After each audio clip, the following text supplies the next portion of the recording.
This is my class. Well, that, That when you sign up. No, I can't. It's gonna be in the minutes though. Snuck out. $140,000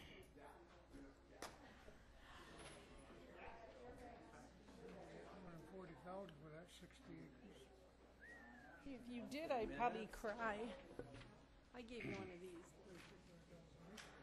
Yes, Amherst? I did. I said it somewhere, yeah.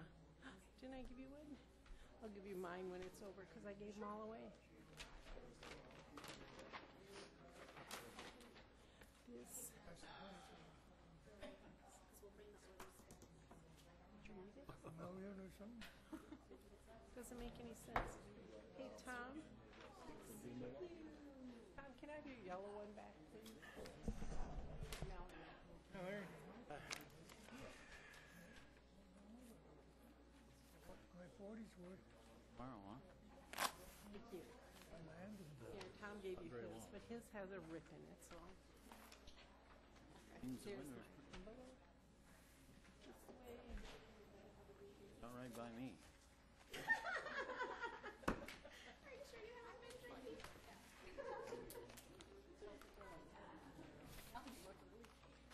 Fairly too much fun.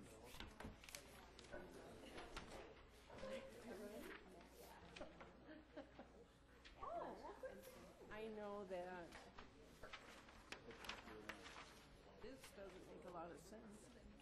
But you're drooling. That's good. That's good. Glad to hear it. I know you're part of it.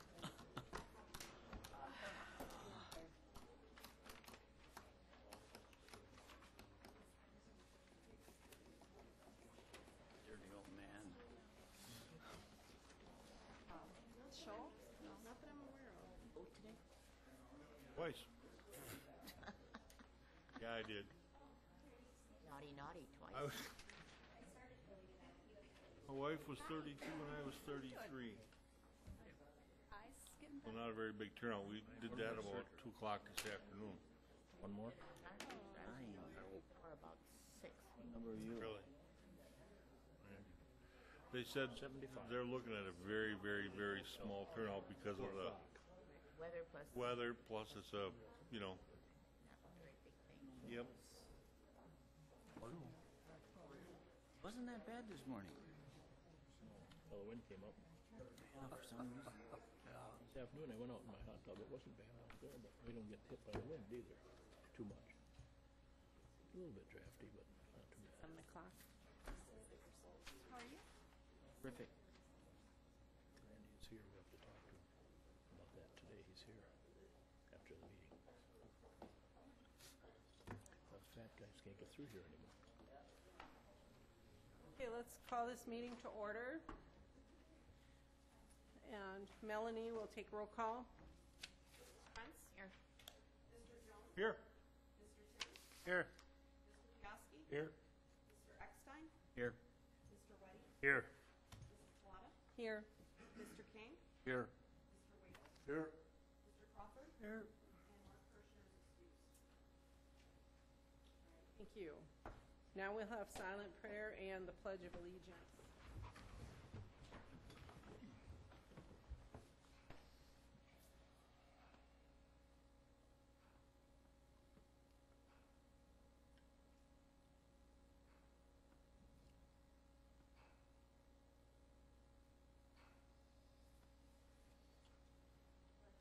Pledge allegiance to the flag of the United States of America and to the republic for which it stands, one nation, under God, indivisible, with liberty and justice for all. Now we'll take public comments, and we have just one. Two? Where's the other one? Oh, okay. We have two. All right, here it is. Sorry. The first one would be Guy Dutcher.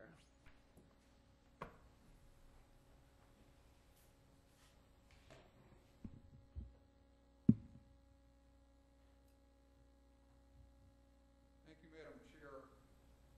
May it please the board.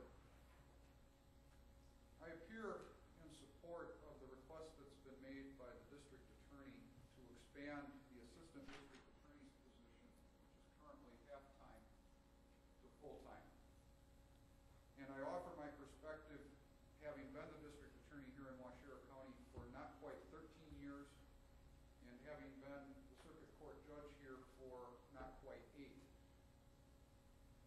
it's important for the board to understand that our county is serviced by the same number of prosecutors today as it was 30 years ago. The overall volume that is placed upon the district attorney's office in that period of time has increased in the vicinity of 4 to 5 times. The district attorney is the conduit for everything that happens, criminal law related, in the entire system. It services 5 law enforcement agencies. The Department of Human Services handles direct citizen complaints. Before anything sees the light of a courtroom, it has to go through the district attorney's office. Frankly, because of the volume that is currently placed on that office today, our district attorney's office is not a conduit as much as it has become a bottleneck. It's also important to understand that the availability of a prosecutor, of a district attorney, has a direct impact on other components of the system, the court system being prominent among them. Roughly 2/3 of our actual court time is devoted to matters that the district attorney is directly involved with. Matters that involve the DA can't move forward unless a prosecutor is available to appear in court. Now, our overall court volume is well north of a judge and a half. Simply stated, we, in 5 days, in our court system, are doing the work that would normally take 8 days to accomplish. Because of the demands that are placed on the district attorney and on the district attorney's office, the district attorney is only available for about 60%, roughly 3 or 3.5 days of each week to appear in court. And that creates another bottleneck in the system, especially considering the amount of volume that we have in our current court system. There's a misconception, I believe, that a DA spends most of his or her time in court. That's simply not how it works. More than half of a district attorney's time is spent either getting ready for court, drafting the pleadings or the documents that are used in court, spending time reviewing cases with law enforcement officers who are being advised, overseeing investigations that are taking place, meeting with citizens or victims of offenses, all statutorily required procedures that a district attorney has to follow. Because of that, the district attorney's availability is significantly limited when it comes to appearing in court.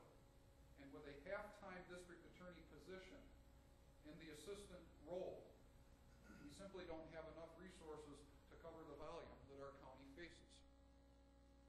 One other component of this situation that I think is critical for the board to understand is the difficulty that is faced in finding quality candidates to fill an assistant district attorney position that is only half-time. You virtually need to catch lightning in a bottle in order to find a quality, experienced lawyer who's willing to serve in that capacity. Most of the time, the applicants are inexperienced, are available to serve in a part-time capacity because, frankly, they haven't been attractive enough to an employer to give a full-time opportunity to. Very often, they require training and oversight that takes away from the time that the sitting district attorney needs to devote to other components of the job. And you have a situation where once you train a quality individual, assuming you can find them, they are going to leave for the first opportunity to work full-time. This is a critical juncture in the court system for our county because everything that happens in our court system is dependent upon the availability of the lawyers who are involved. Much of our time is devoted to what is done with the district attorney's office, and I'm telling the board, from my experience, which is over 20 years working in the system here in our county, we have reached a point where we face a crisis if something isn't done. Madam Chair and the board, I wish to thank you for allowing me to provide input. Thank you, Judge Dutcher. All right, now we will hear from Trish Baker.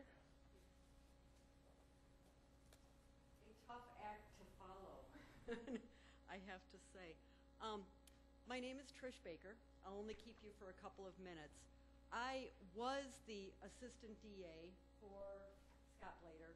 I was the assistant DA for Waushara County for just over 4 years, from 2007 until 2011.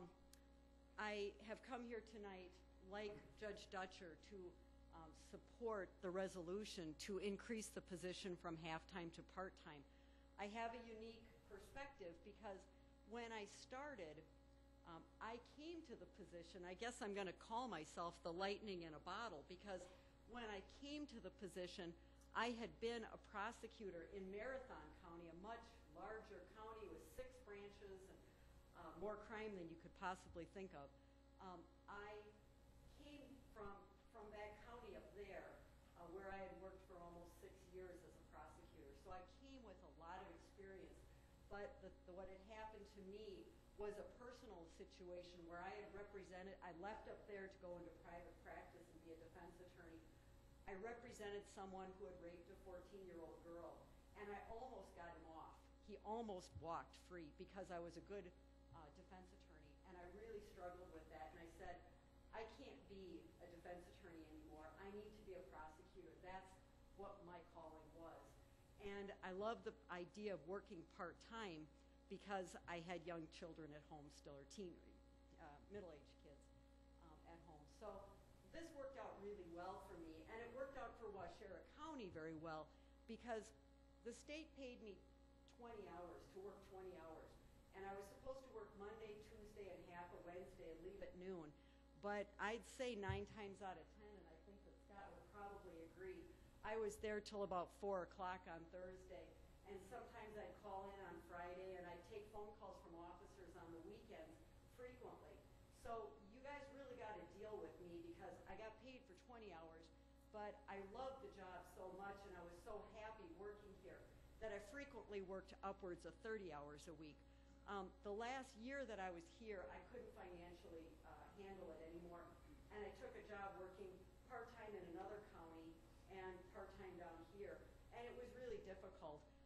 And I have to tell you, finally I was offered a job in Portage County working full-time, and I left. I left at the very end of November, or the very end of 2011.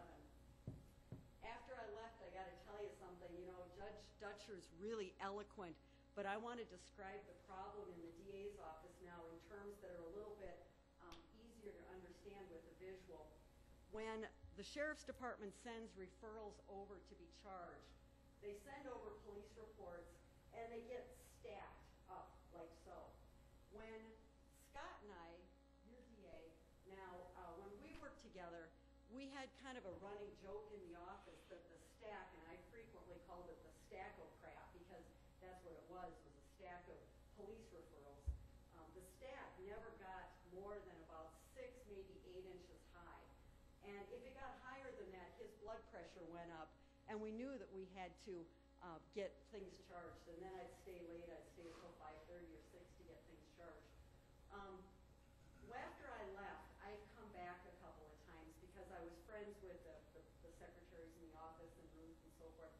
I came back. The first time I came back, the stack was not 6 inches high. It was more like 10 inches high, and there were now 2 of them. And I said to the secretary, what in the world? The stack of referrals, there's not 1, but there's 2, and they're higher than I've ever seen them. And Karen Mastrocola, the secretary in there, said to me, oh, Trish, that's nothing. He took 1 home with him just like that, and I don't think he's got it done. I have to tell you, this man works weekends, he works at night, he works Saturdays, he works nonstop. And at this point, if you don't help him with this position and help him to get more, a better qualified assistant, because he's going to keep going through new people that are straight out of law school if it stays part-time. But if you don't get him help, you're going to lose him because he's burning the candle at both ends. And you have here a dedicated, committed district attorney who in his heart is totally a prosecutor, and he's done a great job for Waushara County, and he'll continue doing a great job for Waushara County if you get him some help. So I'm here to help my friend Scott Blader and to help West Sheriff County and urge you to vote for adding a position or adding a half a position back to the DA's office. Thank you for your time. I appreciate it. Thank you. We'll move along to the approval of the agenda. I make a motion we approve the agenda as printed. Motion by Krenz, second by Larry Crawford. All in favor? Aye. Opposed? Same sign. All right, now we'll go to the minutes, the approval of minutes of the January 15th, 2013 meeting. Madam Chairman, Yes. I would like to move to approve the minutes as presented. Motion by Weddy, second by Waddell. Any questions, any comments? All in favor? Opposed, same sign. We have no old business, so we'll move on to new business. And the first thing on our agenda is Sheriff County Annual Historical Society Report. It says here that it's a written report only, prepared by Bruce Reynolds, Society Curator and Treasurer. I notice Bruce is in the audience tonight, so if you have any questions of Bruce, no? Yes. How did the problem that was reported in the report develop? You mean the fire? The signs? access signs or whatever it Okay. was? That was a repeat violation by the fire inspector, and at this point in time, I had talked to Ray Grams, and he had said that it had been reported over a number of years that it needed to be taken care of, and we decided that the liability was too great and that the county should take care of it. But the lease that we have with the Historical Society says that they are to take care of all maintenance of the building, and that's why I contacted them about the bill. Why weren't they contacted earlier? They were contacted by the fire inspector several years to take care of it and never did, and so he did. You're referring to the exit lights. Yeah, we weren't aware that the cost was gonna be that great. As I went through the courthouse, I noticed they don't have the ones with the security lights. It's one of the most expensive kind there were, and that's kind of what the complaint was. I realized they had to use a lot of conduit in that. The bill had no itemized list of what they used, or the hours, or anything. Simply said $3,000 for installing sunlight. When we get the money, we will try to reimburse it. Right now, we have $300 in checking. Most of our income during the winter is for research fees. We charge $10 an hour to do research and to scan obituaries. That's about our only income during the winter when we're not getting to it. The one thing that's not on the written report is that we did have 315 visitors this year. That's 10 less than last year. I think last year was 325. The guest book had that in his signature, 315.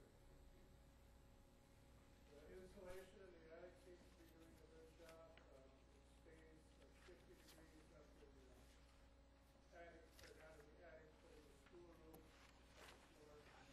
We keep the thermostat adjusted so that it's 58 degrees when we're not there and 68 when we're there, which is basically Wednesday from 8 to around noon, and then 1 to 4.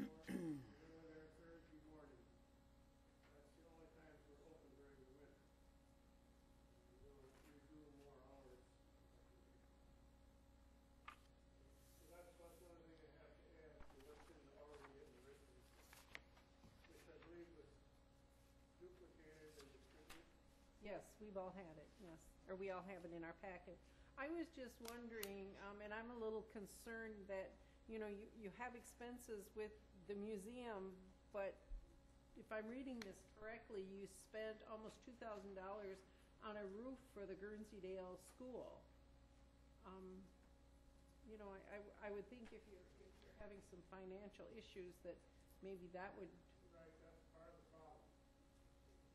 right. That's what took a lot of our money. Mm-hmm. So if Barb wants to have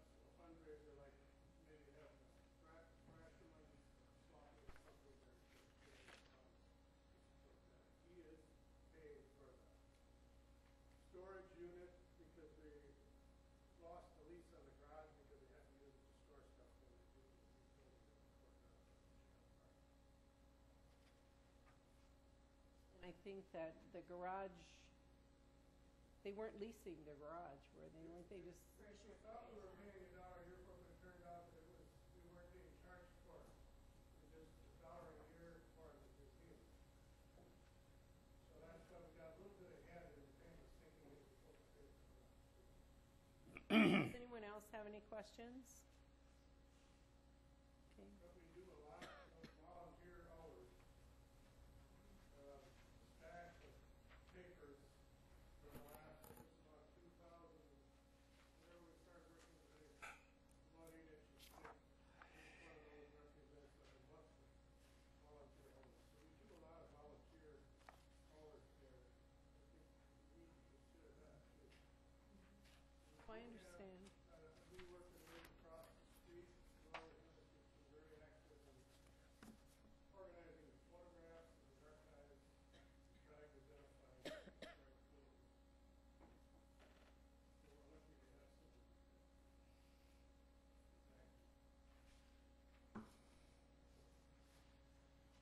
We'll move on to the next report, which is Highway Operations staffing from our Highway Commissioner, Tom Dalkey. I just point of interest, the DA started out as a summer helper at the highway department, and look at him now, so. See, there you go. You only have 40 hours a week then, so you'd have to be home more. I'm here to give a presentation on our shop operations, and it kind of ties in with the resolution that we're hoping that you guys pass this evening, and it's regarding one of our office positions going from 60% up to 100%. And what up to means is that we're not sure, as I explain or go through the presentation, exactly what it's going to take for hours, and I'm going to say that it isn't going to be 100% every week. It might be 100% this week or next week, but as I go through the presentation, I'll hopefully clear that up a little bit better. As a coincidence, today I went to a machinery management meeting, which is a committee, statewide committee that I used to chair, and our office gal Kathy goes to it every month, and I went along with her because we were going to meet with the DOT after the meeting on another issue. So they pulled out a document from 1987 and passed it around, and the very first paragraph of the introduction of this document is pretty appropriate to what I'm going to talk about tonight. So I'm going to read it, and then I'll move on with my presentation. Successful operation of a highway department is, to a significant degree, depending on the efficiency of the equipment operation, effective utilization of equipment, controls over equipment maintenance and acquisition costs, and careful monitoring of equipment operational costs are crucial to minimizing the cost for equipment. The goal should be to maximize the efficiency of the equipment operation, thereby making more resources available for the department's primary mission to provide safe, well-maintained roads. Now, maybe tonight they're not as safe and well-maintained as they should be, but that's a different issue. So that paragraph kind of sums up what I'm trying to accomplish by the staff, increasing staff hours. We want to modernize our shop operations. So I would like to explain how our shop operations work, or our shop works. We repair all our own equipment. We do from engines to turn signal bulbs. We do everything in-house. I can't remember sending anything out. If an automatic transmission on a truck goes, we'll buy a remanufactured one and just swap them out and turn the other one in. But we do all the work ourselves. The warranty work on new equipment is sent out. Of course, we don't do that. We have 3 mechanics, full-time mechanics, and 1 shop superintendent. He's a salaried exempt employee. He does very little on the shop floor because of all his other duties, and this new position might help to free him up a little bit more. We do work on other departments' vehicles. We maintain the ambulances, the the squad cars. We do some work on Meals on Wheels vehicles. When the parks have an issue that they can't fix themselves, they bring it over to us. We do some township trucks. They bring their trucks for maintenance to our shop. We work on other vehicles other than our own. And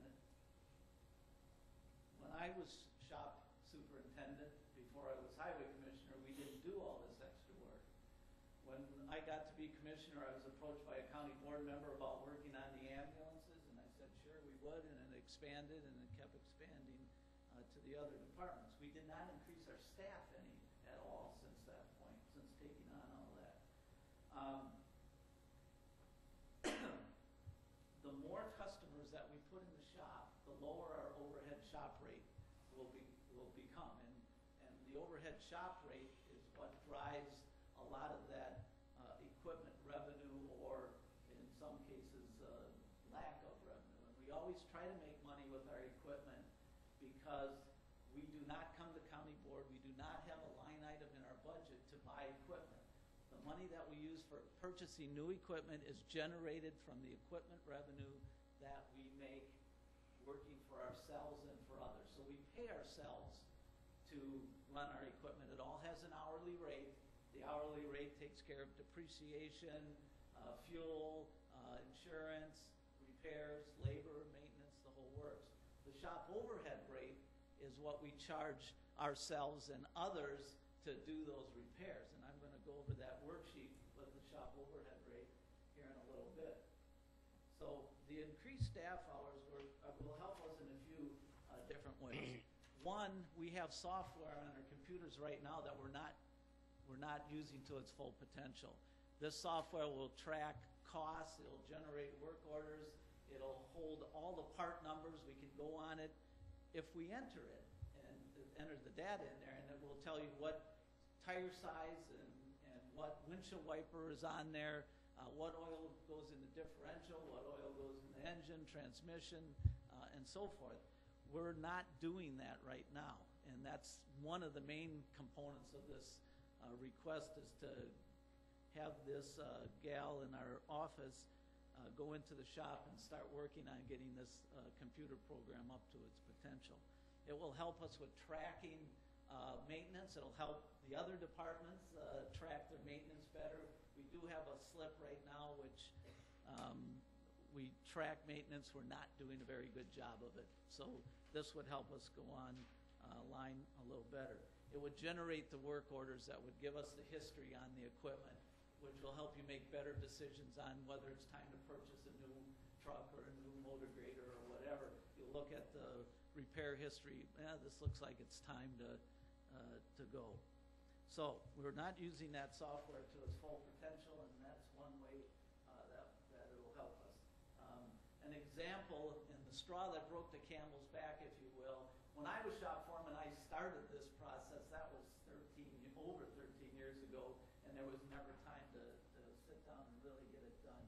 We had a truck, a tri-axle dump truck that we plowed with, and it kept going back to the dealer for repairs. It was a lemon, and I worked with Ruth, and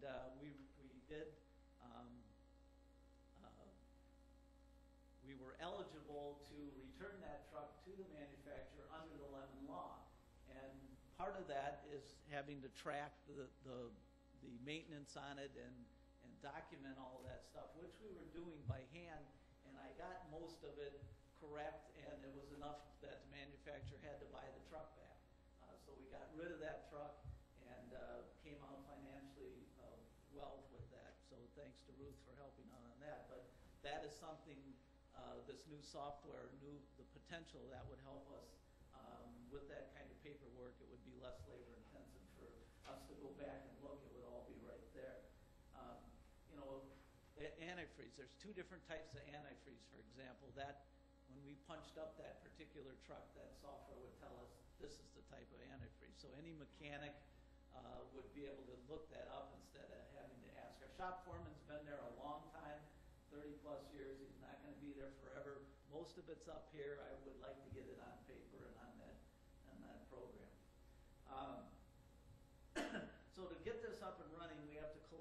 the data, all the part numbers, all the fluids, all the tire sizes, and it all has to be entered.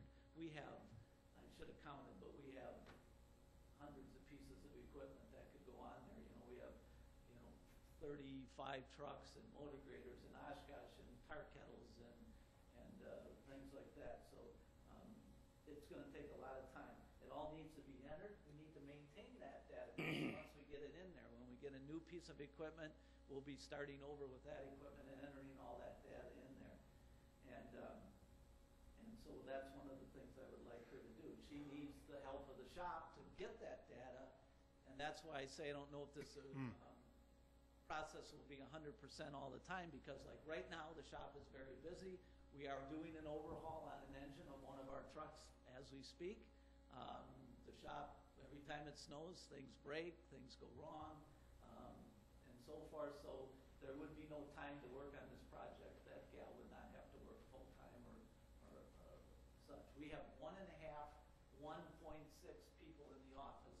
We have a full-time gal and then the 60% one. So we would still only have 2 people in the office full-time or potentially full-time. Currently, and Janet is the 60% position. She's responsible for entering daily time and machinery, maintains computer inventory. She enters all the new parts. She's involved with the physical inventory when we do it. She helps with closing the books. She enters accounts receivable, and she works full-time when the full-time gal is on vacation or not in the office. One of the things that I would like to get her to do as this grows, if we get the position, is she will start ordering parts and stocking the parts. She'll generate the work orders, take some of the sales calls. She'll maintain this database. She'll go pick up parts instead of having the mechanics or the shop foreman doing this stuff, which they're doing now. They should be doing repair work instead of those kind of tasks. So how do we pay for this? I'm not coming here to ask for more revenue. I'm coming here to ask for the increase in hours. The extra salary will be charged to the shop, which is part of that shop overhead rate, and I'll move to that right now. The shop is its own business, and if you look on that shop operations thing that I handed out, that is the exact worksheet that goes to the DOT. They actually require this worksheet. They're the one that approves the shop overhead rate. Our shop overhead rate on the bottom, if you see, is 82.15857, and in the county world, that is a low shop overhead rate. We pay attention to that rate and how we spend our money and try to keep that rate low. As you can see on the worksheet, like indirect labor, that's labor that's not exactly on a piece of equipment. When they're working on truck 25, they charge it to truck 25. Indirect labor is parts room, stocking the parts, janitor duties, that's all in that indirect labor. You want to keep that line item down as low as you can. That's a bad thing to have a lot of indirect labor. Number 3, shop supplies is the rags and the uniforms and the trainings that we have that are charged to the shop. Service cars, the shop truck that we have all the hoist and the welder and the generator and that sort of thing on it, and so on. So you go through that worksheet, you get down to the bottom, and you divide the direct labor and fringe benefits charged for shop services, and that's your overhead rate. So at the bottom, a mechanic gets $37.50 an hour. That's with his fringe benefits. So his hourly rate plus the fringe benefit rate, that's what a mechanic costs us an hour. You take that and times it by the overhead shop rate, which comes out to I didn't write that down. Comes out to another number, $37.50 times 8.24. Anyway, the total, I didn't write down what that comes up to. The total is $68.31 an hour is what we charge to ourselves or charge to EMS or charge to a township to work on their vehicle. That's our shop rate. I called a dealership, a truck dealership They start at $90 an hour and upwards to 120. I called a car dealership, and they're at $80 an hour. So our shop rate is low. If EMS wanted to go to a different place, they would most likely be paying $90 an hour or more at a major dealership. And I don't know what the mom and pop people are at per hour, but that's what those major dealership overhead rates are. So the salary, the 40%, up to 40% that we would be increasing that position is figured into the indirect labor column, which will increase the shop overhead rate, which everybody, all users of the shop will share in that cost. She's benefiting all of the users in that shop by what she's going to be doing. I didn't do any figures, but we're only talking, if it raises that 1%, is all it would raise it. So I'm confident that it's not a big impact for our users. We did get a complaint, and I won't point any fingers at anybody, about our billing. Our billing is not very understandable. That comes out of our software, and I understand that. This will help our other departments when we start generating these work orders and being able to track the repairs better. We'll do a better job for our customers of explaining the billings too. So I hope that will help our departments. So I believe that's all I have, unless there's some questions regarding that. You forgot to tell them what the first snowstorm cost. We had a snowstorm, that 8-incher, remember that one? That one cost us $82,000 just to plow and sand the county roads and salt. We didn't do the figures on the ice storm, I'm afraid to. So we're pushing our winter budget for the calendar year quite a bit right now. And it is what it is as far as winter. We're going to have a winter budget discussion come budget time. I ran it through the committee at our meeting on Thursday. We've been over budget on winter for the last 5 winters, so either we're doing too good a job or we're not funded enough. But that's for another night and another discussion. So, any questions? And if I can, I am on call right now, and I have men out, and if you don't need me to stay for the actual resolution, I will go. If you want, I'm going to stay for Terry's because she asked me to, but after that I'm going to bug out unless you want me to stay for the vote. I think we're okay if Tom leaves, aren't we? Okay. Thank you. Right. We're going to go to and learn about frac sand mining. Because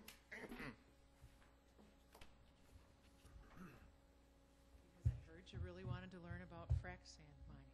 Absolutely. I'm going to give you a quick overview of the many uses of industrial sand. There's more than just frac sand, obviously. There's a lot of sand out there, and some of them in Wisconsin. I know you're most interested in frac sand mines at the moment because there's certainly been a boom in this industry, especially in the west central part of the state. Save questions for the end unless there's a burning one along the way. It has come up a lot lately. For example, Trempealeau County has had 29 applications for frac sand mining alone in the last few years. Most of those are not up and operating yet. They're just going through the permitting process. But there has been just a tremendous boom in the west central part of the state. The size of these mines far exceed anything that we have here, just so you know. I mean, they're talking very large. They will buy whole sections of land to operate these. And to give you some point of reference, we currently have 17 active non-metallic mining sites. And I would say the largest one is about 80 acres. We're not talking 600. We're not talking 1,000 acres. What do we use sand for? People use sand for an awful lot of things. Here's a list of some of them. Obviously, hydraulic fracturing is one. In Waushara County, the main uses of our sand here is for use in foundries and the construction industry.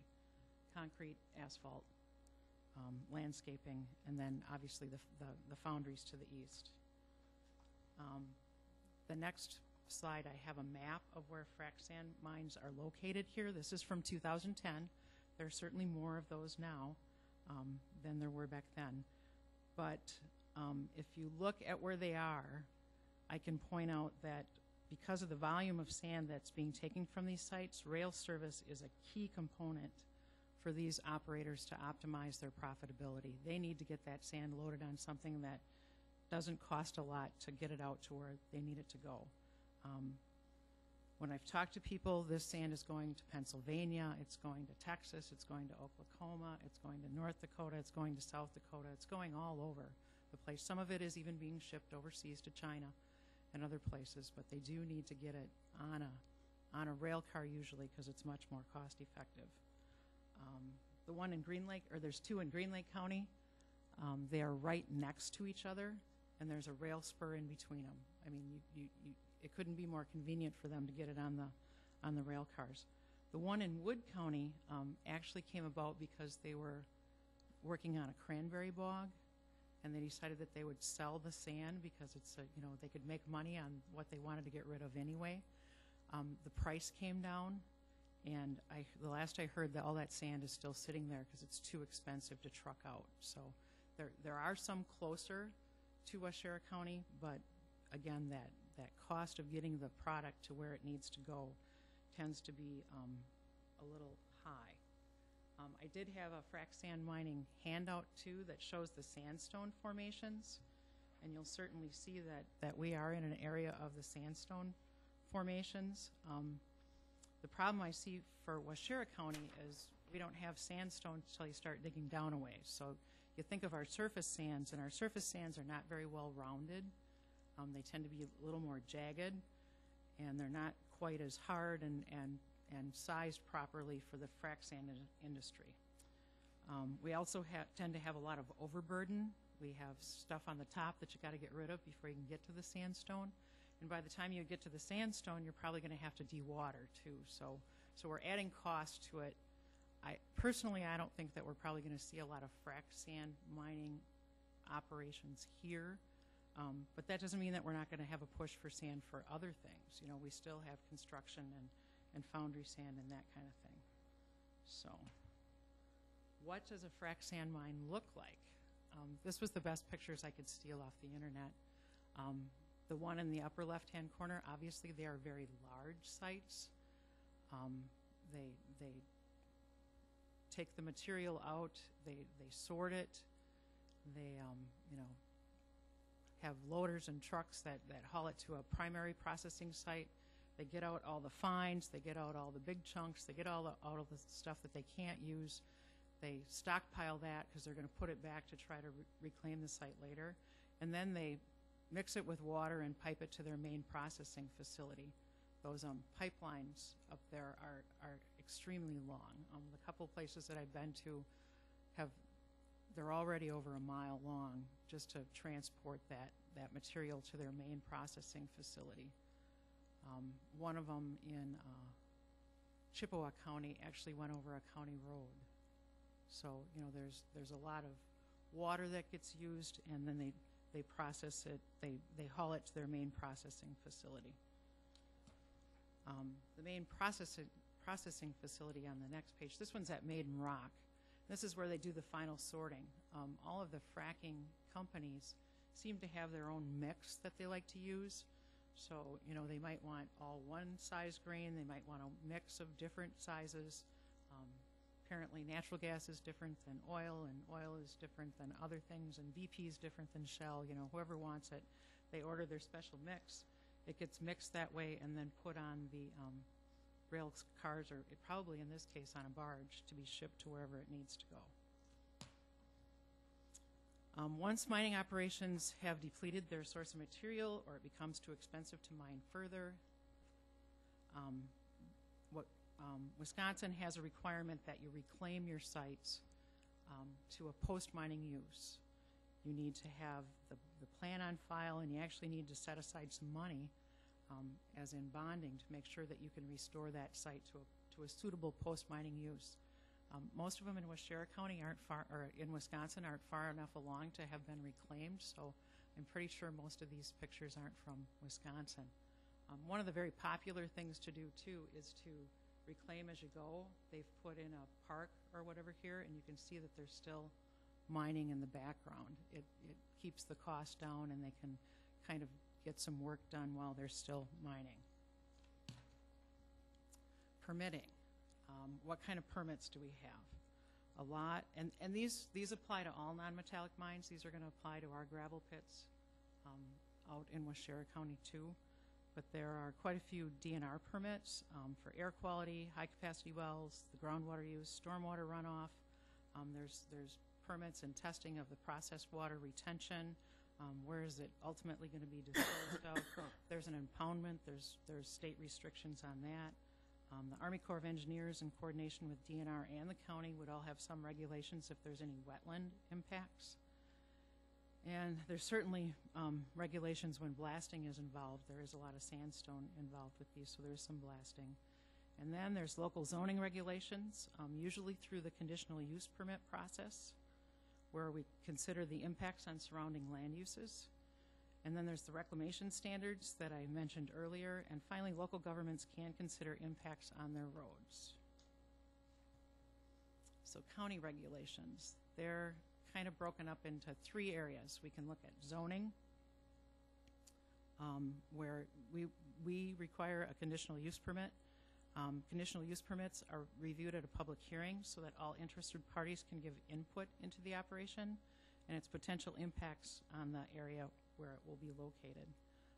The second way that we can have some control over these operations is through the reclamation ordinance.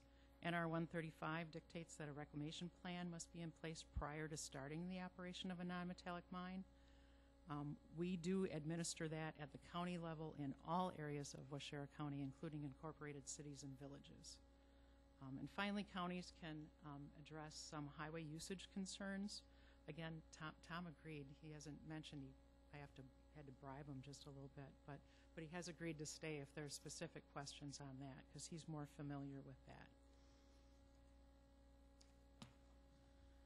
So zoning. Zoning's enacted under the state statutes 59.69, and it has a much larger paragraph than this describing what zoning is supposed to do. But I thought I'd pick out some of the more pertinent ones to tell you. You've got to promote the public health, safety, convenience, and general welfare of the citizens, help protect property values, provide for efficient maintenance of public services such as roads and utilities, encourage the protection of natural resources, including ground and drinking water, recognize the needs of agriculture, forestry, business, and industry and future growth, and provide healthy surroundings for the citizens living in the area. So as you can probably tell, this is going to be a very delicate balancing act depending on where you are in relation to a proposed sand mine and what, if anything, you might stand to gain from one. You know, there certainly are benefits and maybe some detrimental impacts for everything that we do. Conditional use permits is on the next page. County zoning designates all kinds of districts throughout the county. You're probably familiar with quite a few. You know, there's agricultural zoning districts, residential zoning districts, industrial zoning districts, or even commercial zoning districts. And in each district, there are things that you can just do. You know, you're permitted to build a home in the ag zone or in a residential zone.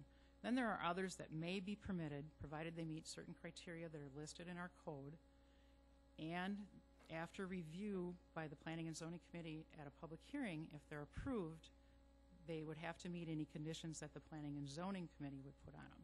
And that's where the term conditional use comes from. In Waushara County, all agricultural districts are suitable for non-metallic mines if they meet the conditional use permit criteria, and if they are approved, they follow all those conditions that the Planning and Zoning Committee places on them. Some of the things that you look at, obviously, when you're citing one of these is can you kind of screen it from public view? Usually they're not the most attractive things in the world. Does it meet proper setbacks? Is there an especially sensitive land use nearby, such as a school? Does it have proper and safe road access? Will it have reasonable hours of operation? Should there be noise or light restrictions? Will it follow all state regulations for air and water quality? Has the operator documented that they have the means to provide financial assurance so that the mine can properly be closed? They might just get up and leave town, so we want to make sure of that. And then the last thing, not that we like to do this, but please keep in mind that the zoning code can provide for penalties should the operator not comply with the code and its permit conditions. So that was the zoning. Now we'll look at the reclamation regulations. Reclamation plans are required for all sites under NR 135. Plan review is performed and approval is given for the post-mining land use of the property. And this is concurrently done when we're looking at the application for a conditional use permit. So we look at them both at the same time. Reclamation plans cannot address operational issues of the mine, but they have to have a plan laid out and financial assurances set aside so that the site can be restored to a suitable post-mining land use. These rules first came into place in 2001, and again, that was it's a state code that the counties have to enforce, NR 135. This is a retroactive requirement, so even old mines that had been there for a really long time had to comply with this, and they were given some time to come up to speed on it. We're actually on the next slide. Most of the non-metallic mines are returned to some kind of recreational or agricultural use in our county because that's where they're located to start with. We don't really have a lot of other uses that they end up with. And certainly when you look at them, you want to make sure that your end land use is compatible with the surrounding area. Road agreements, the ones that I don't know a whole lot about, they're certainly separate from zoning and reclamation permits. Counties do have the authority to enter into agreements regarding county highway usage per statutes 349.1610C is what I read somewhere. Road agreements can address concerns related to sand mining's effects and impacts on the roads that mine operators use to transport heavy materials to and from the mine. Counties are able to require mine operators to pay for engineering studies, road upgrades, and maintenance. The County Highway Commissioner, Corp Council, and County Sheriff's Department would be involved in formation and enforcement of those agreements. Keep in mind, counties do not have this authority over state and town roads unless those governmental units responsible for the roads are involved in the agreement as well. Counties can require that routes be located on county roads rather than town roads, and they may regulate hours of operation when there is an imminent safety hazard. So my final thoughts. Local officials are always in the middle of it. It just seems to be the nature of the beast, and they end up being the ones that are responsible to find the balance between those in favor of any sand mining operation, whether frac sand or not, and those that are opposed. And you're always going to have people that are going to benefit, and they're going to have people that are going to be opposed to it. Just got to keep in mind that there's duties to protect the environment, the health and welfare of the citizens, the infrastructure that's in place, and provide for and sometimes assist in the economic development of the area. I always say it's not an easy job. I'm surprised anyone ever runs for planning and zoning, and I'm very glad that they do, because you certainly don't please everybody, and that's evident here even with our smaller mines or the frac sand mines. But that's pretty much what I got. Have any questions? Anyone have any questions for Terry? Thank you very much, Terry. Appreciate it.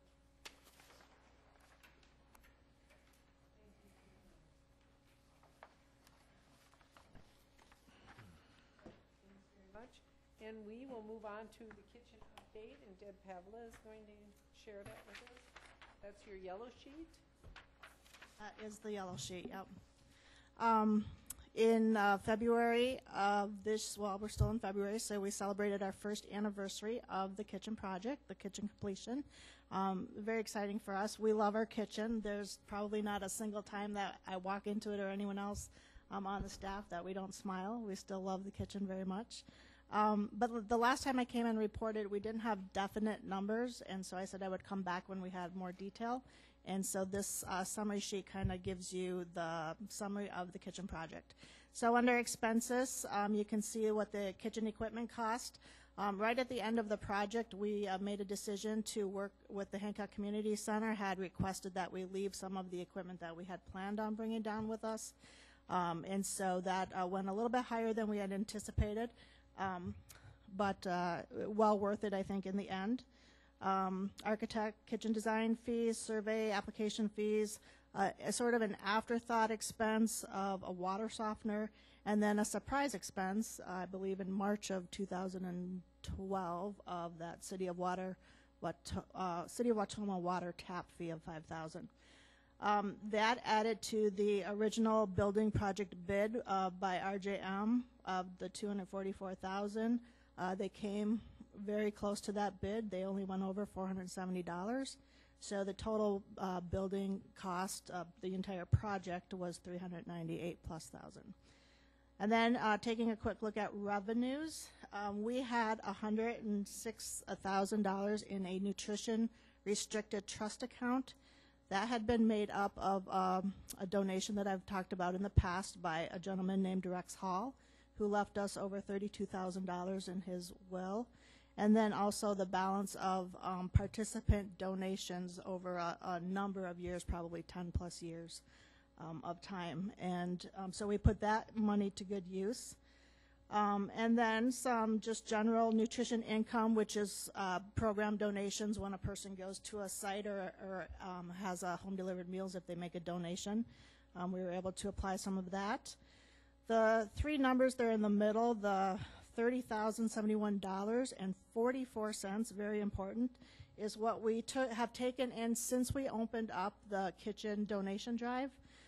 Just in strict donations, just straight donations, which I think is very impressive that in about a year and a half's worth of time that we had about 130 donors donate over $30,000. And then along with that, we had some service organizations and local businesses donate an additional $4,075. And those businesses and service organizations include Alliant Energy, Cooperative Care, the County Cupboard, Grace United Methodist Church, Rotary Club of Wautoma, Washera County Tavern League, who donated generously twice to us, Wild Rose Lions Club, and a Friendly Neighbors group within the county. So very thankful to those donors. And then our staff and Nutrition Council and Commission on Aging Board and other friends and family and volunteers have been very busy in the last year and a half raising money through a variety of projects, including the famous cookie and bake sale that we accidentally got ourselves into, some rummage sales, a frozen meal sale, some competition and fundraising events out at the dining centers, August Fest, and a variety of other projects. And pretty proud of that number of $12,736 in a short period of time. And then, of course, the budgeted amount of $7,500 that we owed this year on the building that came out of, again, nutrition participant donation funds. And then at the last Commission on Aging meeting, the board, Bob and Bernadette and the rest of the board members talked about how we could best utilize some of our grants here at the end of the year. Sometimes if we don't spend one grant out in full, we can apply home delivered meals or other expenses to it, and so we just kind of shift things around so that we could pay off. There was those extra expenses that showed up in our budget suddenly this year regarding the building, so we wanted to pay those off. And I would mention just quickly too that we did take in some additional revenue that we hadn't anticipated by being able to prepare the meal for our own volunteer recognition event, our caregiver retreat, and then we actually were approached in December by the Head Start program because their kitchen had flooded, and so they wanted us to prepare meals for them for 1 week, of course, the week of the cookie sale. And we did that, and actually 1 week turned into about 2 months or 6 weeks, something like that. So, but they are now back up and running. So you can see that we applied over $187,000 in revenue, none of it county levy, I will point out. And the balance then owed on December 31st, 2012 would be the $211,000 listed. And then if we go ahead and just apply that money that we budgeted for 2013, you can see that this year our balance owed on the kitchen project will be $205,000. So that's where we stand. When I talked to you about the project, I was estimating that we might save somewhere between $15,000 and $20,000, maybe $25,000 at the most. We actually 100% are saving $20,000 in expenses directly related to the relocation of the kitchen. And it's probably a little bit higher, but you know, that's just a rounding off. And then an additional $5,000 on indirect savings that came as a result of the entire relocation. The unfortunate part is that other expenses go up, like food costs and gas expense, and we had a full package health benefit plan added to the budget, so we didn't get to realize that entire savings, but it was, you know, it was there. Otherwise, our budget would have been much higher. So overall, we haven't had a lot of problems with the new kitchen, and a lot of that's probably due to Mike and Randy, who show up daily to check up on us and make sure everything's running well. Probably the two biggest problems is we had some issue with the exhaust hood at the beginning where Randy can probably explain it better, but basically it was for us in the kitchen, it was like being in an airplane and trying to open the doors while you're flying. The pressure wasn't allowing us to do that, so it was quite a challenge for the home delivered meals drivers that were coming and going throughout the morning. And it turned out to be that just something needed to be bolted tighter, right? And some simple little solution, yeah. And then the other problem area that we had was with our track shelving that we put in the storage rooms. Just they were starting to break apart instantly after being put together. And so finally, we have settled with the company at they are giving us 100% credit, and they are we've unloaded the shelf. We're unloading the shelves this week, and next week they're going to be in to put in new shelving, and we're going with a different company and a better quality shelving. So that problem has been resolved. In the end, if you look at like, well, did we make a good decision with renting versus owning? The actual expenses involved with owning versus renting are about the same as I anticipated that they would be, but it is the savings in that travel time to and from the where the Hancock Kitchen was located was where the biggest savings comes in. So overall, the program is going pretty well. We are, you know, we're always struggling with potential funding cuts at the state level, at the federal level, coming up here in the future potentially.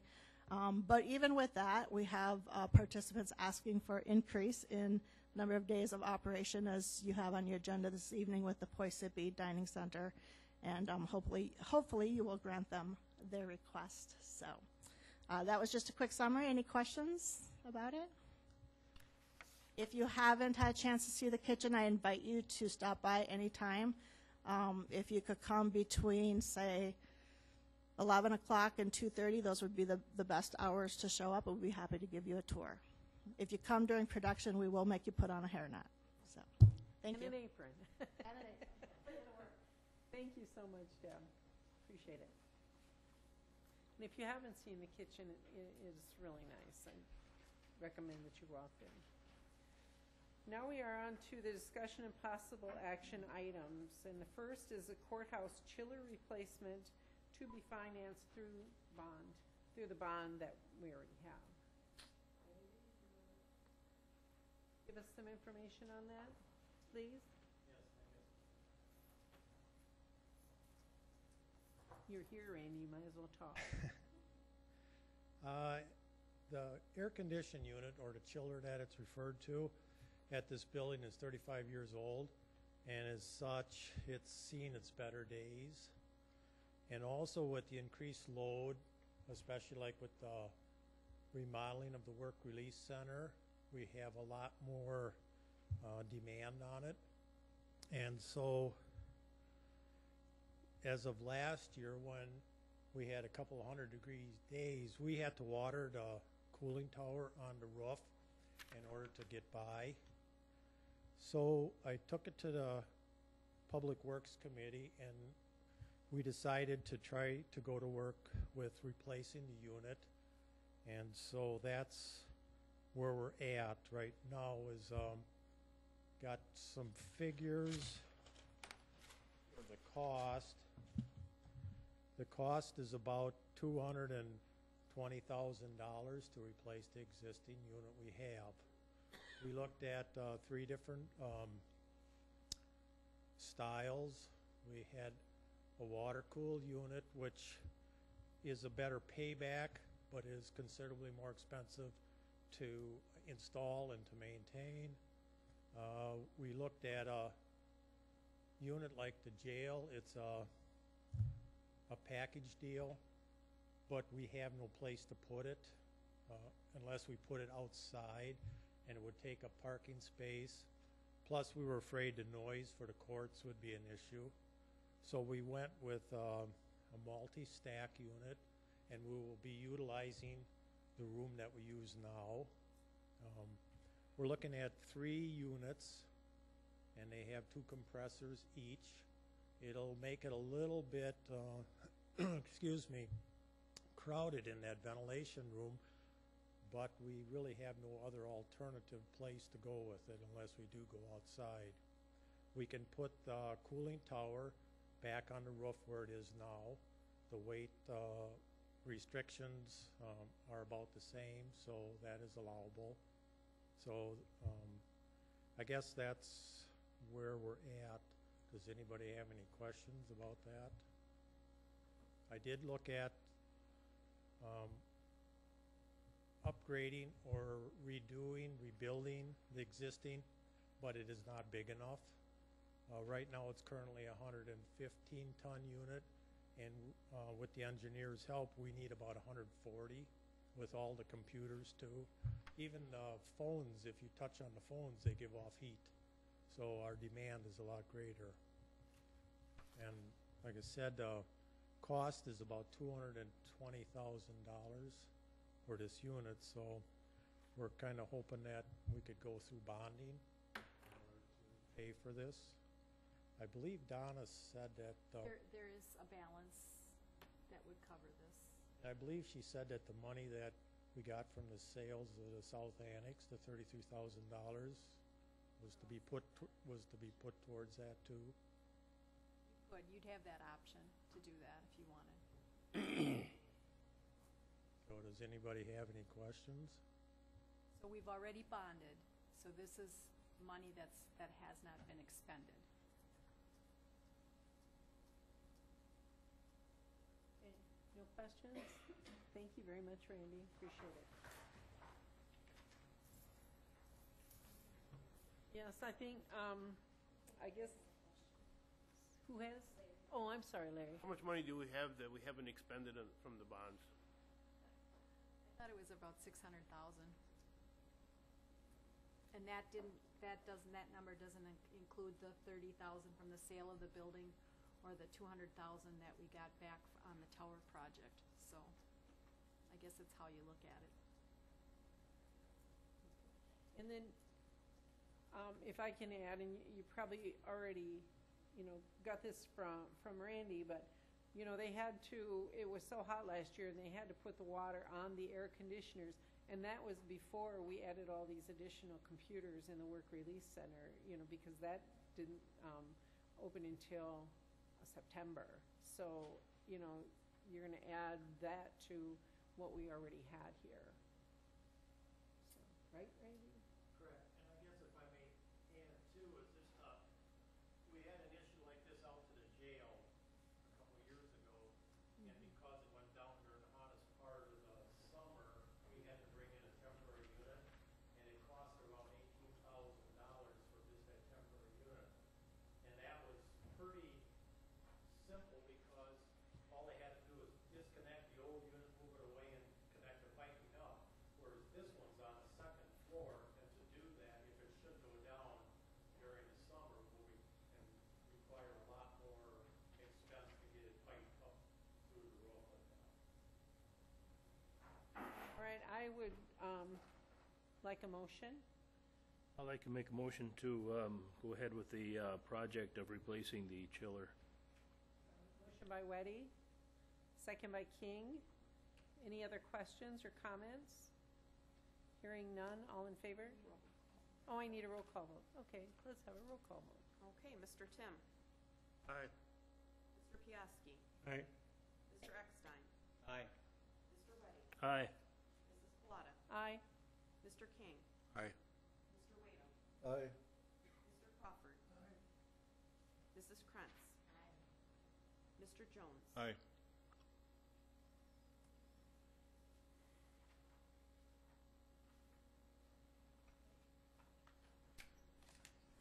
All right, now we're going to move on to assessment of EMS department operations.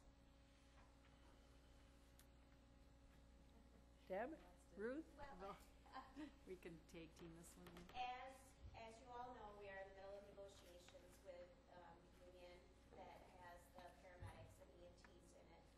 And in the process of preparing for that and determining what we should be negotiating for, it became very clear to at least Deb and I, and I think some members of the Personnel Committee, that we really aren't experts in how to run an EMS operation.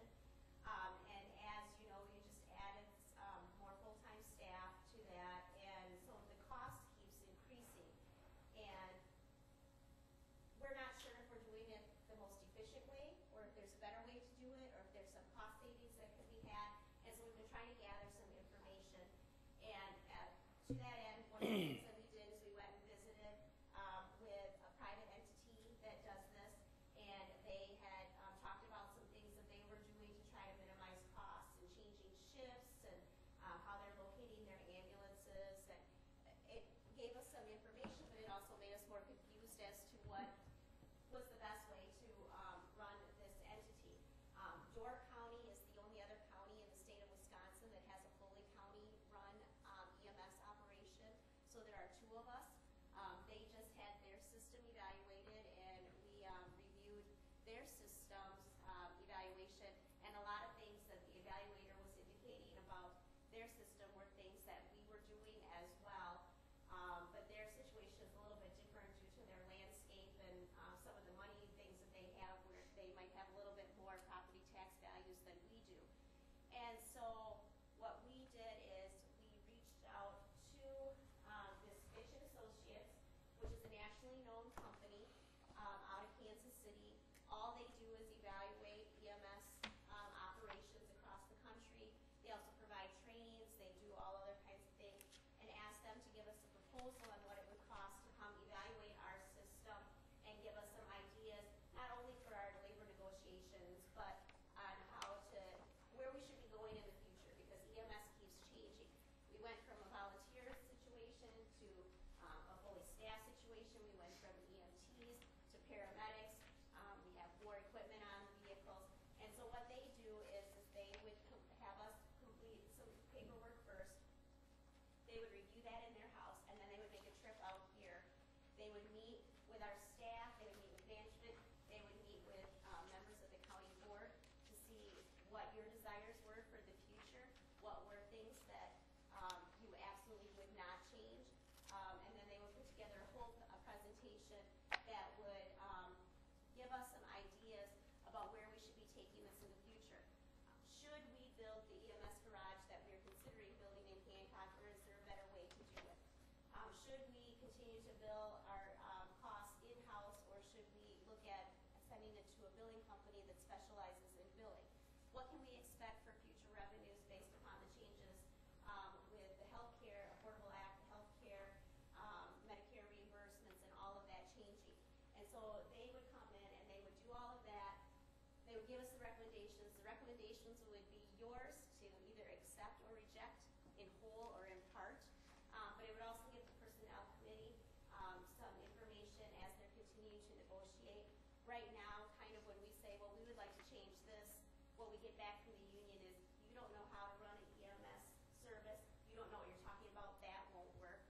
So this will give us some information to help with that. So what I'm asking for is for you to approve this proposal, and what it would be $37,650.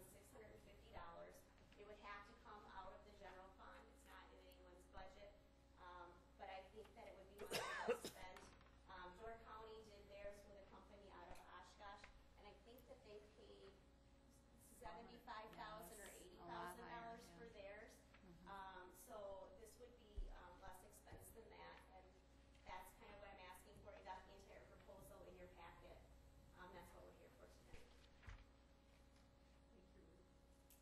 Brian, do you have anything you want to add to that? You know, I just want to say that if we're going to do this, and Fitch is a company to do this, Fitch and Associates is the best in the country. We just have to remember that, you know, they'll give a bunch of recommendations. Not all of it may work here. That's what we're just going to have to decide. You know, usually you take it, you maybe implement half, most of it, a few things.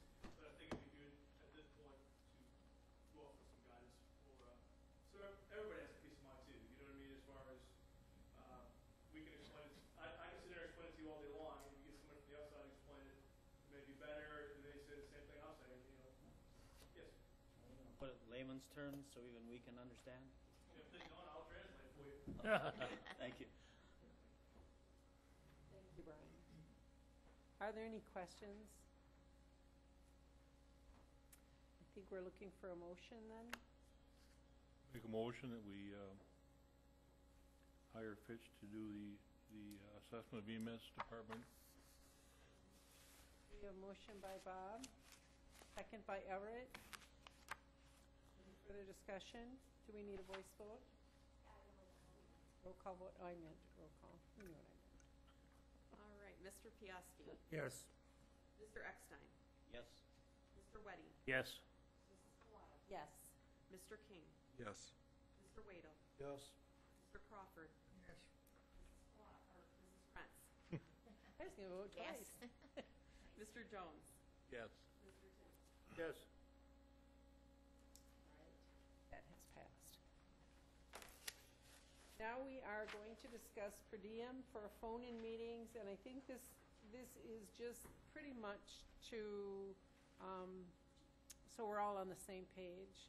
And Joe, would you like to start the discussion on this? Well, I was actually the one that brought this up. I just was going to make sure that everything was all right as far as charging for being at home on a phone call. I've been on 2 or 3 a year, and I've been submitting my vouchers with the agenda and charging for the per diem and nothing for mileage and all that.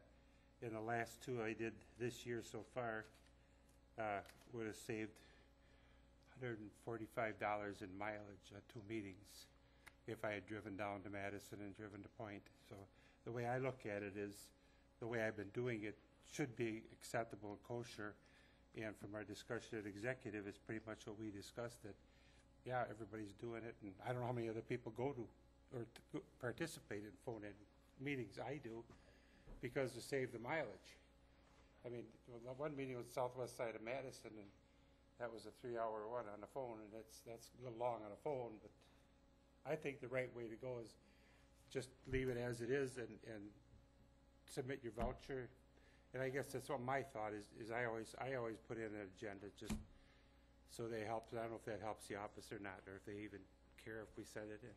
I usually do a couple a year, and it's the same thing. They're agended, and so I didn't see any reason not to. And I turned mine in also. Basically, we just leave it the way it is.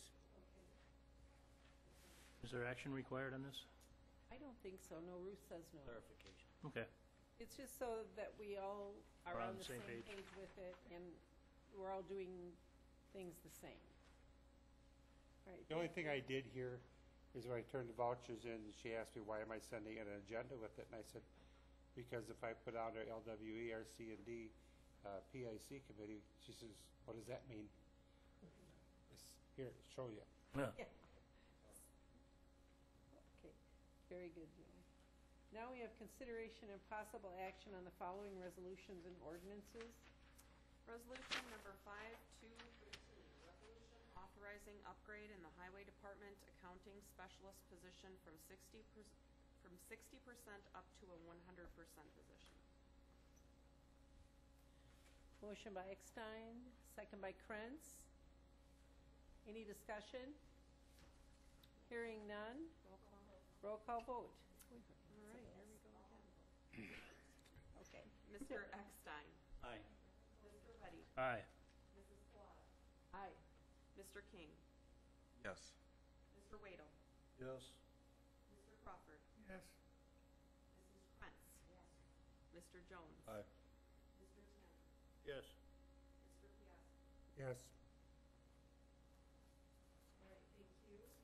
we'll go on to resolution number 060213. Resolution authorizing Department of Aging Services to increase Poisey Dining Center manager hours for the purpose of expanding hours of operation at the Poisey Dining Center. Expanding from 3 to 5 days, is that correct? It would be 3 to 4 days during about 8 months of the year, and then we would keep it at 3 days for the balance of the year. So move. Motion by Eckstein, second by Jones. Any discussion? All right, then we're going to have a roll call vote. Mr. Weddy? Yes. Mrs. Plata? Yes. Mr. King? Yes. Mr. Wado? Yes.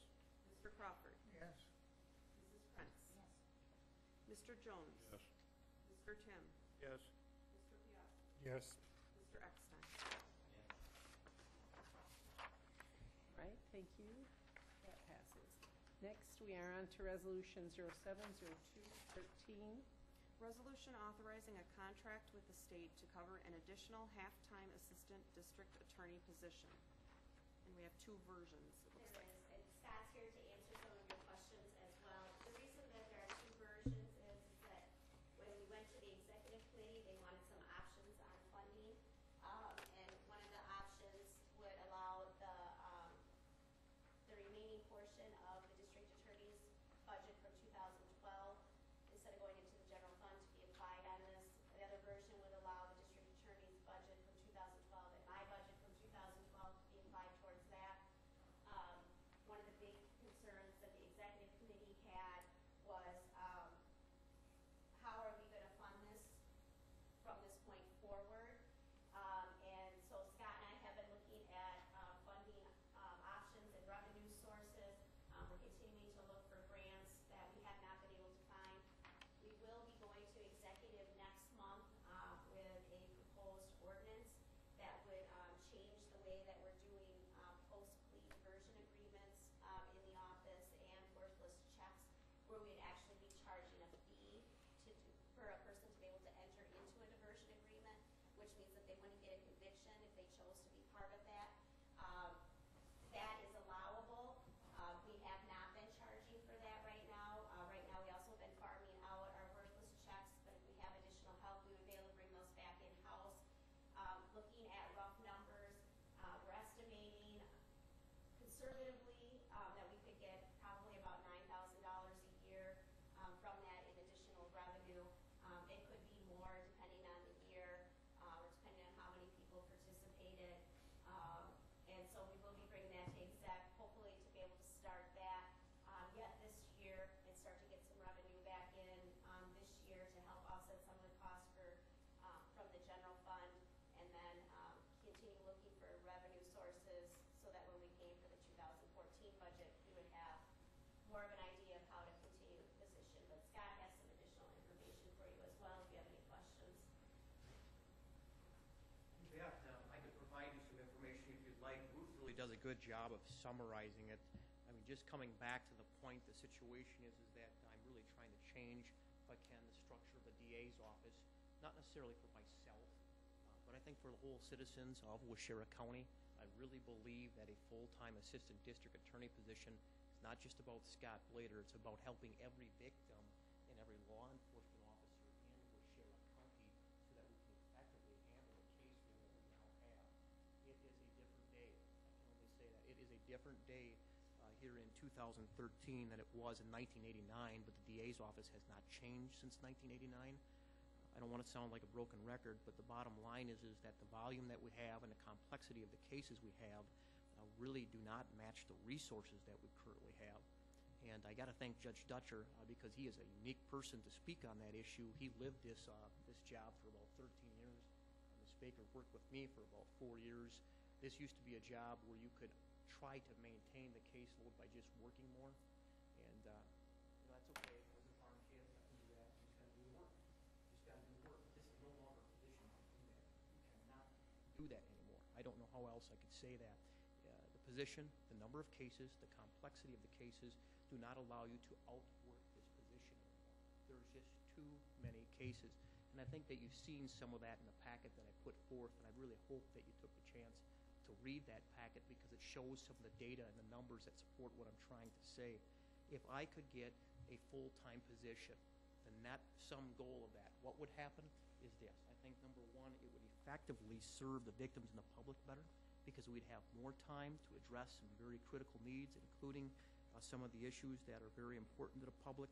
I think it would also allow for a much more effective and efficient circuit court process because right now the district attorney's office only has one full-time person that can be in court at any given time, and for half of the week there's nobody left back in the office to address critical concerns. And it would also bring some stability to that position.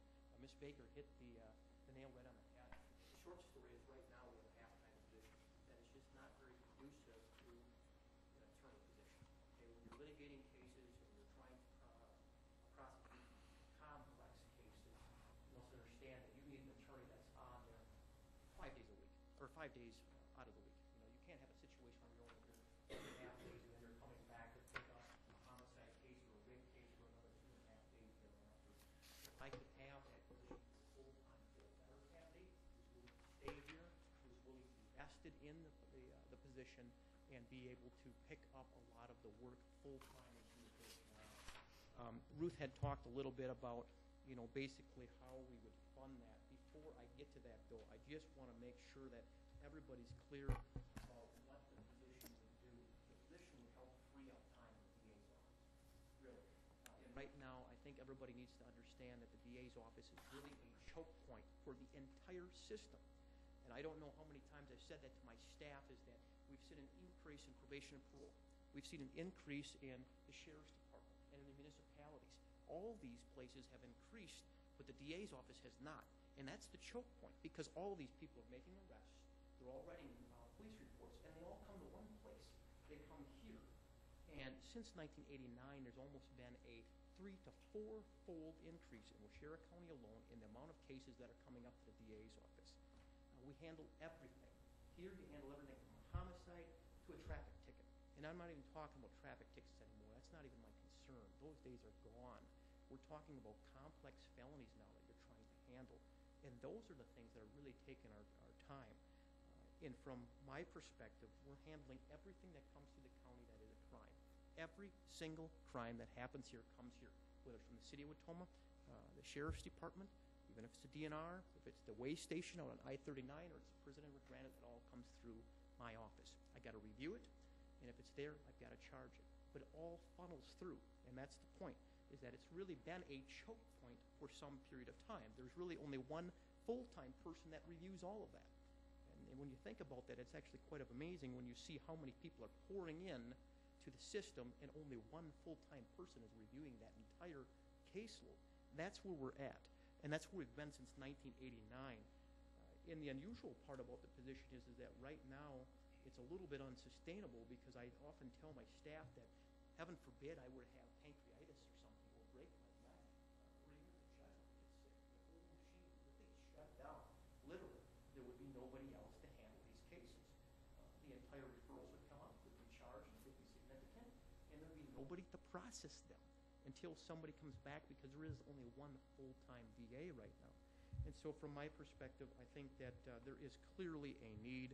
I don't want to necessarily harp on that, but if you just look at the numbers in the packets, folks, the cases have really increased. In 1998, we had 60 felonies. 2010, we had 222. That's almost 3 times the amount.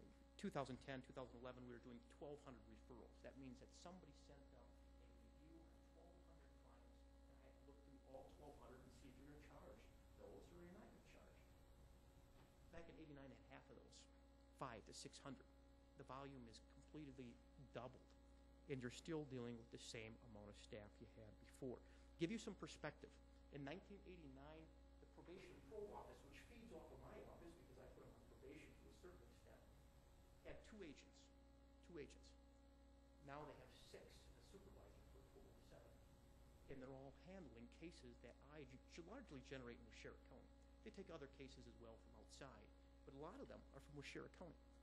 Right now, they have 1.5 agents just assigned to the sexual assault cases that we place people on probation for when they're coming out of prison. Jay Clayman, who I talked to today, said he used to handle those, every sex offender in the county, and all those other cases on top of that with one guy. Now he has just 1.5 pages devoted to sex offender crimes. And again, I'm not talking about tickets. Everybody always talks about tickets and misdemeanors. They're complex cases we're handling. They're significant cases.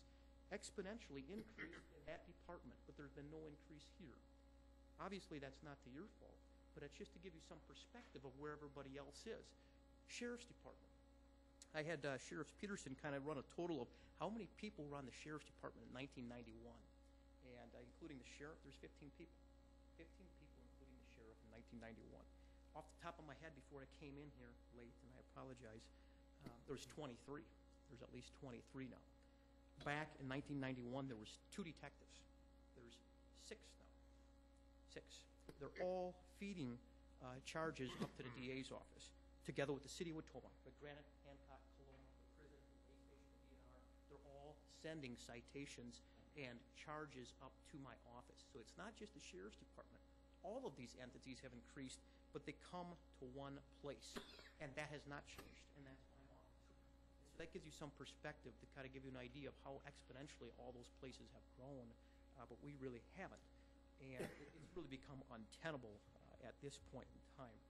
If we were to have a full-time position, I must get back to the point that I think it would help in a variety of different levels. Number one, it would allow one DA to be in court while another DA is back in the office. Why does that matter? That means somebody's litigating cases that have already been prosecuted with an attorney, a defendant sitting in court, and another person is developing cases which are ongoing. Law enforcement is coming to you asking for subpoenas and so forth. Somebody's able to address those concerns while the other person is in court. You can walk and chew gum at the same time, if you will. That's what it would allow us to do on one level. The other thing it would let me do is better develop the cases while I'm here. Right now, on complex cases, I take a lot of that stuff home and try to develop them over the weekends, the evening, because you can't do it if you're in court. You literally can't be litigating charges in front of a judge and still developing cases or a burglary that is still kind of in the hopper or in the mix that's coming through the system. You can't do that. You could do that if you had somebody back in the DA's office. It would also allow the clerk to schedule better, okay? What is one of the unique aspects of Waushara County is we have one judge, one DA. The issue is that you really can only schedule, and the clerks will tell you this, on about 2 to 3 days. We can put my criminal cases pretty solidly full on maybe a Monday, Tuesday, or Wednesday, but not on a Thursday or Friday necessarily, because I have to be back in the office to deal with the attorneys, because I've got to resolve cases and discuss evidence with them. So I can't be in 2 places at once. So that really only allows them to use 3 days out of the calendar. If they could have another DA, they could schedule Monday through Friday criminal cases instead of only 3 days, because they know, hey, Scott just can't be here on Thursday or Friday because he's working with other attorneys. That's one of the issues. And it would also finally allow me to recruit better candidates. Right now, the path to fruition is very difficult. 2 reasons. Number one, you're getting a lot of young people that are coming out of law school. They have large school loan debts. They're coming here to get experience. The position at the halftime level does not allow them really to sustain the ability to get a house and to try to go on to the next level financially, and so they're here for a little while and they leave. So they use it as a stepping stone, and Judge Dutcher had said that right on the head. You try to get them trained up, you try to get them squared away, and they leave. Okay? The problem is that you can't keep them here. They're just using it for experience, and you don't get the best candidates. If I could get a full-time position, I could get somebody who's vested here, who's interested, who would have a full-time position that could be here, not just 2.5 days a week, but the entire week altogether. Coming full circle, where Ruth really asked me to answer the question to begin with, okay, which is, how would you fund that? I know that an executive committee, they'd ask, well, where's the money going to come from? Totally understand that. Totally understand that. Here's my idea, okay? I think that my office has always kind of tried to be fiscally responsible. I think last year we gave back about $10,000 out of our budget. I don't know if we really give it back. It was yours to begin with, I guess, the money that came to us. But what I would say is we're a net center. We send money back rather than spend more than what we would have. And I think we were about $10,000 a year or so that we came under budget, if you will. And I'd ask that you take that into account. Ruth has been kind enough even to lend me some of her numbers, and I think that she's probably 10,000 plus as well under budget that she sends back that could also be used perhaps to throw in the pot to try to fund this position. Okay? There's some other issues that we try to look at too. Right now, because of the volume of the cases, I got rid of our workers' check.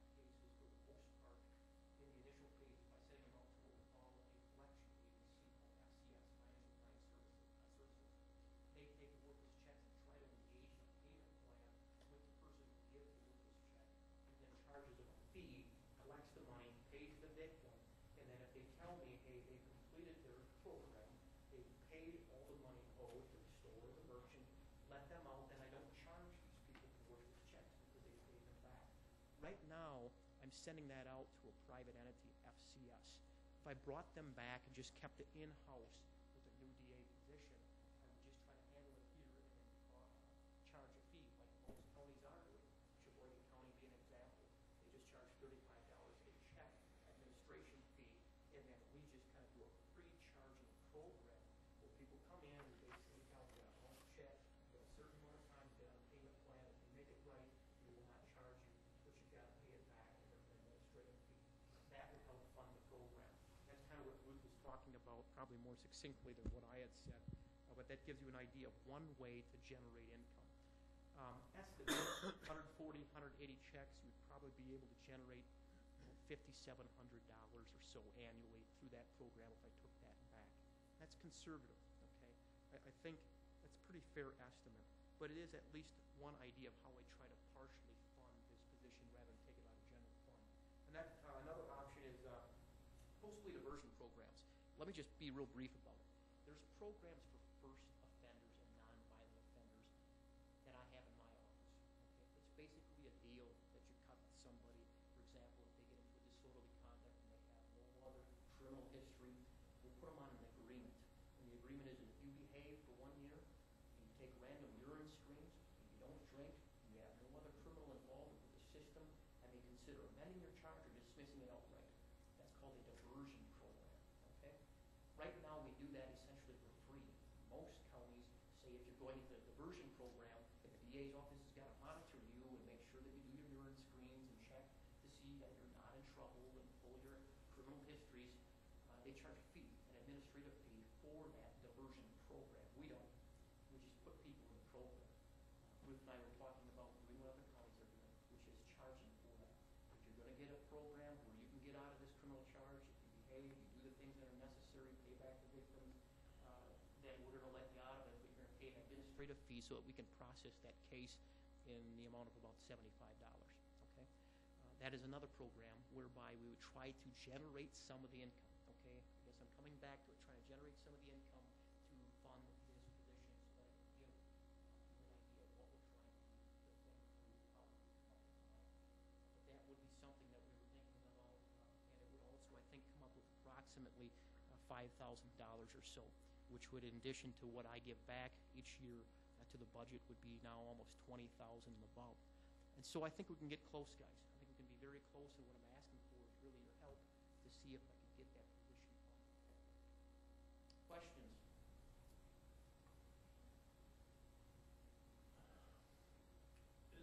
Doesn't the state fund some of the costs? For the DA position? Yes. Yes. The answer to his question is absolutely. The position right now, the halftime position, is entirely funded by the state. And if you see in the packet, the ideas that I've been trying to apply to the state to increase that position to a full-time position for some time, I can't. Okay, I haven't been able to do that, just been unsuccessful. And so that's why I'm coming to you to see if I could get some help together with some of these programs to fund that position. So the state would fund the half that they are now, and you would fund the other half for $43,000.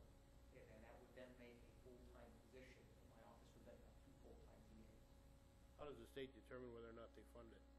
Well, that's a very good point. They've already admitted they're underfunded, okay? So I guess the question asked is, do they think they funded it? They admit that they're not. I think the last numbers were 176 prosecutors that think they're underfunded statewide. We're really supposed to have 2.5 prosecutors by their own numbers. I think it's like 2.78 in Sheriff County. If they were to fully fund us where they believe we're at, but then they're not. They're just not funding the position as it should be. At some point, though, I think we've got to get beyond that rationale and that argument, because I think it's really beginning to get to the point where the citizens of Sheriff County need to do something on their own to make sure that we can handle and prosecute these cases.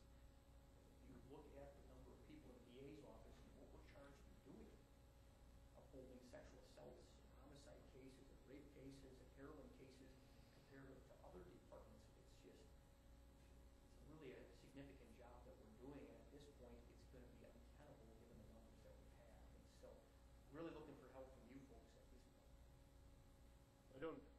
disagree that you don't need the position, but I just wondered why you waited so long. Well, because I didn't think it would be of, yeah, Mr. Dutcher said the same thing. He was saying when he had left too, that the position to him had just thought he'd become untenable. And, he's a very hardworking guy, and when I got here, I thought the same thing. You just work your way out of it. You can't. And I think the numbers have only climbed almost double since the time the guy was here. Probably up 80%. And the judge was here. And so all I can say is it's been a struggle. And you think you can work out of it, you can't. You can't get there. Like I said, I would take it home on the weekends, Tricia know that. I do it on the evenings, do it as much as I can. You cannot handle these cases anymore that way. You need to have somebody here full time. I'd be asking for a second judge. I don't know about that. He may, but that's another state-funded position, and I don't know that that one can even be funded at the county level, I think by statute. That would be like what Scott's position is also paid for by the state as an elected official. So I don't think that judge position can be funded by the county. That's part of the state court system. But to answer your question, we haven't come before us because we've been trying to be good stewards of your money and begging the state every year to do what they're supposed to do, and they just haven't. Yeah, nobody likes to come and cry, if you will. I mean, everybody's busy. I know that. And I wouldn't be here if I was just busy. I get that. I'm used to that. That's why I came here. It's going to be busy.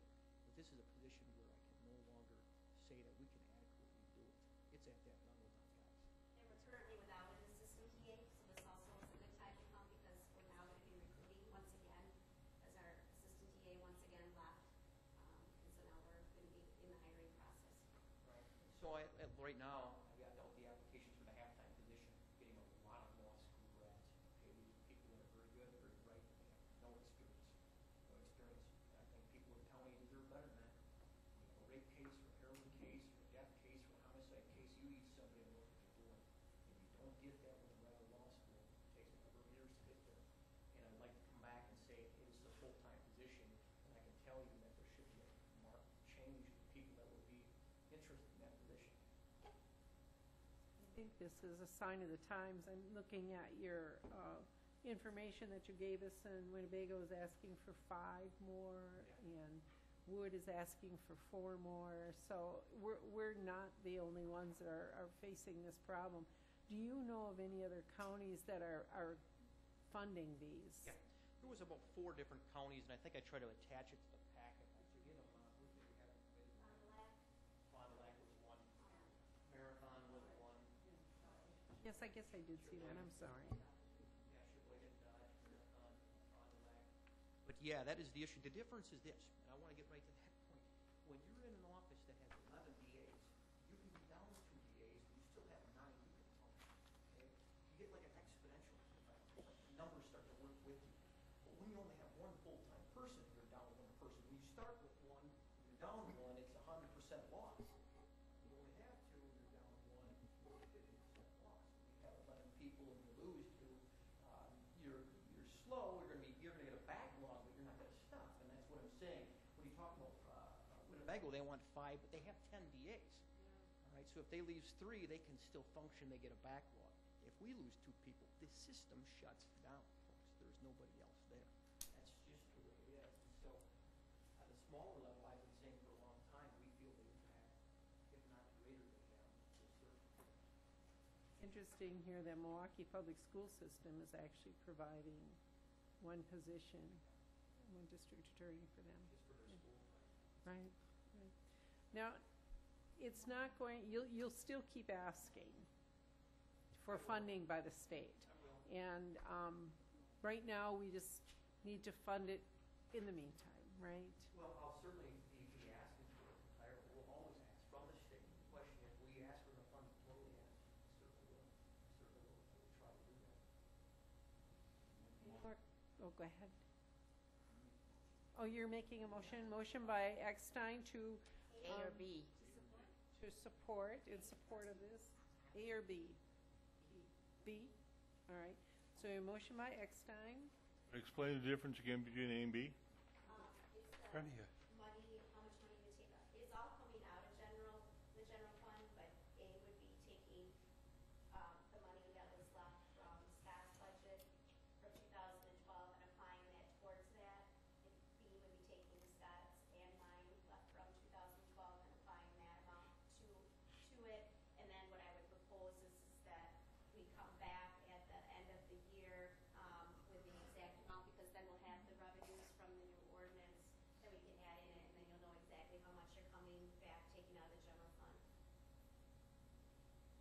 Second the motion.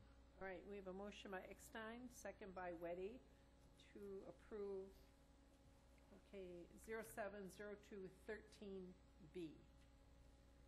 Okay, roll call vote, Mrs. Colada? Aye? Mr. King? Yes. Mr. Wade? Aye. Mr. Crawford? Yeah. Mrs. Prince? Yes. Mr. Jones? Yes. Mr. Tim? Yes. Mr. Piasky? No. Mr. Eckstein? Yes. Mr. Weddy? Yes. I think that lady sells herself short. She's every bit as eloquent as the judge.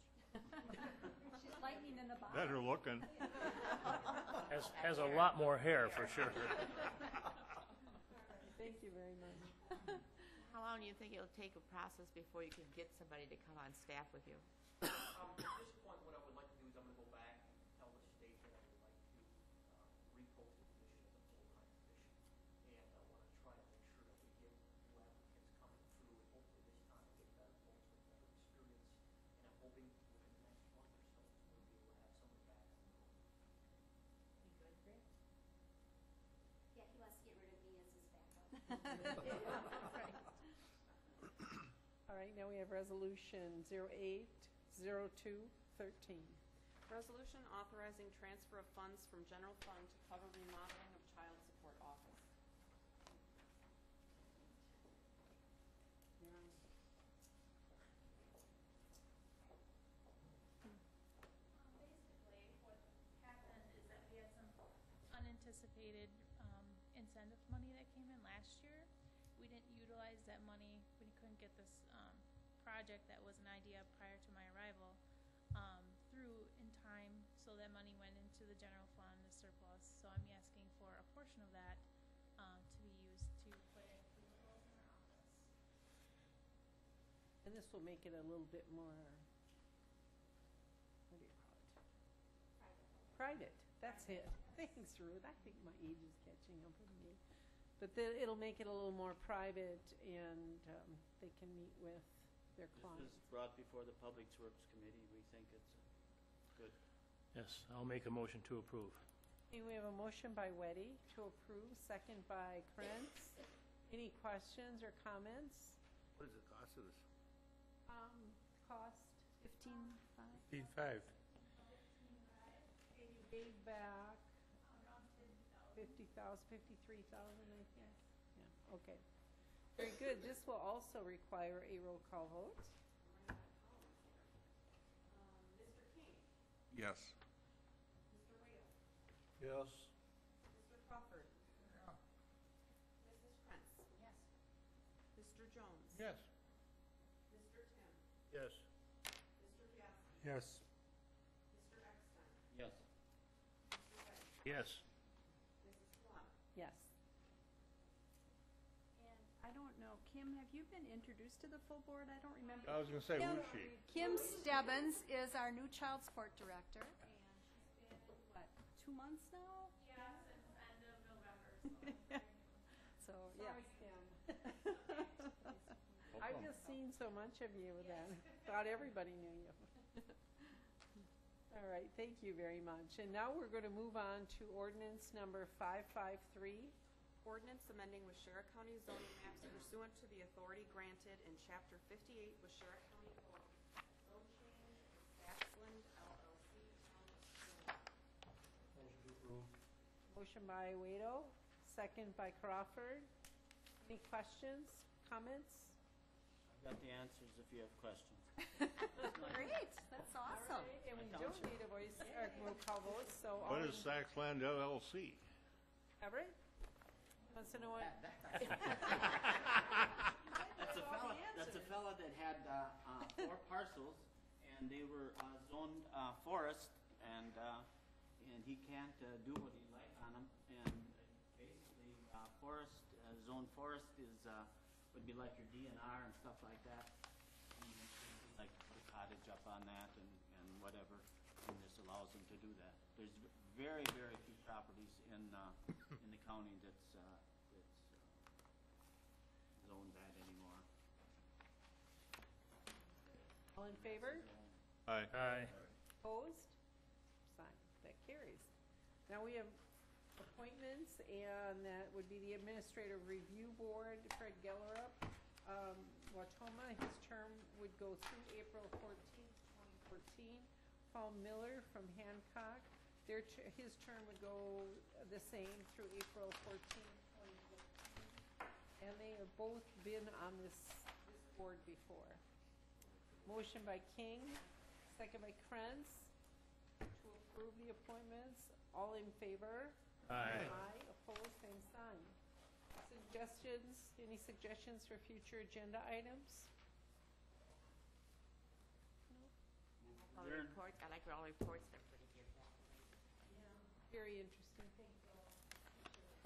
Everett made a motion to adjourn. Second. Second by Bob Jones. All in favor? Aye. Opposed, same sign. We are adjourned. Everett stayed for the whole meeting. He didn't want to stay for the whole meeting. I told him you said he had to. As long as you're going out there, Bernadette, you want to warm my car up? You and I won't have to work for a couple of days. I too. It's all at once. Oh, it's horrible. Yeah. Awful. We went to the Mississippi News site this morning on 40. We're on 49. Think it'd be better? That sucker was drifted over so bad. I couldn't even stop. I was work for election until. We were four-wheel driving 40 miles an hour. Anyway. Scared See, they'll end up in. like crazy. We're in the driveway over there by the town hall. Right. Boss wants to start at 3 tomorrow morning. Got some signing to do, Oh, lady. no. Wanna just- Ruth has some time. Thank you, sir. Yeah, if it ain't brown, Down, Ruth. Hey, I will probably be here till 10.